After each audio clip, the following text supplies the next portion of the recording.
Outlandos D'Amore by The Police was released in 1978 and was The Police's debut album. The album peaked at number 6 in the UK album charts and had 3 singles. Roxanne, which didn't even chart, was re-released 1 year later and got to number 12. Can't Stand Losing You got to number 42 but was re-released 1 year later again and managed to get to number 2. And So Lonely, another single that didn't even chart but was re-released in 1980 and got to number 6. Although Outlandos D'Amore received mixed reviews upon its release, it has since gone down as one of the strongest debut albums, with Rolling Stone magazine rating it as the 38th best debut album of all time. The album has since sold 2 million copies worldwide to date. The Police mixed new wave, punk, rock and reggae to create a sound that at the time to listeners must have seemed very fresh, and they would continue to mix these genres and others throughout their career. The album contains 10 songs, or 5 on each side if you're listening to the vinyl, and while I won't be talking about every song today, I will go over a few of my favourites. Let's start with the singles. Firstly, we have Roxanne. Written by Sting about a man who falls in love with a prostitute, Sting was inspired to write the song after seeing prostitutes near the band's hotel in Paris, France. I love the clean guitar riff being played by Andy Summers at the beginning of the song. Then for the chorus, we have Stuart Copeland's pounding drums kicking in, and Sting's vocals go into overdrive before coming back down for the next verse, giving each member of the band a chance to show off their skills. Can't Stand Losing You. Written by Sting about a man who's just gone through a breakup and contemplating suicide.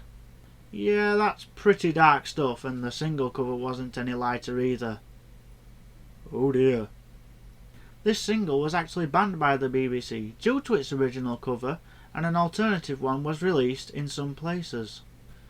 Starting off with a nice little drum riff from Stuart before he really kicks it in for the chorus, a nice simple guitar riff from Andy, and Sting straight away telling the story of the song in the opening line. So Lonely. Written by Sting, who sounds throughout the song that he is lonely but doesn't want to be anymore.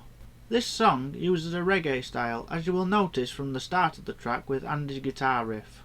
Sting hits high notes from the start of this song and it fits the song perfectly.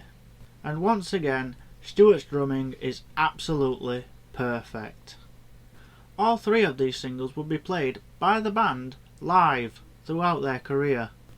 And even though they weren't number 1 singles, they are regarded as the band's best songs, and it's not hard to see why. They hit the ground running with these singles. It's just a shame that they took a year or more and a re-release of these singles for them to get recognised as the great songs that they are. It even shows with the opening track of the album, Next to You.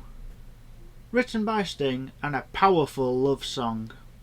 This track was originally dismissed by the other band members, but Sting vetoed to keep it in, and I'm glad he did.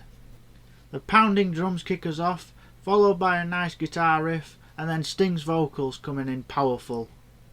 The harmonies on this track and the singles are amazing and would continue to be amazing throughout the band's career. Overall, Outlandos D'Amore by The Police is a solid debut album. It has a few other good tracks, such as Hole in My Life and Truth Hits Everybody, but then it has a few duds as well, which for me personally do bring it down a bit. That being said, I do have to say that Outlandos D'Amore by The Police is definitely worth buying at full price. It's so close to being a classic, it's just, for me personally, the bad songs stop it from being a classic. Well, that's all we've got time for today. I hope you've enjoyed the video. If you have, please give us a like, share and subscribe. And tell me down in the comments what you thought about Outlandos D'Amore and what you would rate it. Take care of yourselves.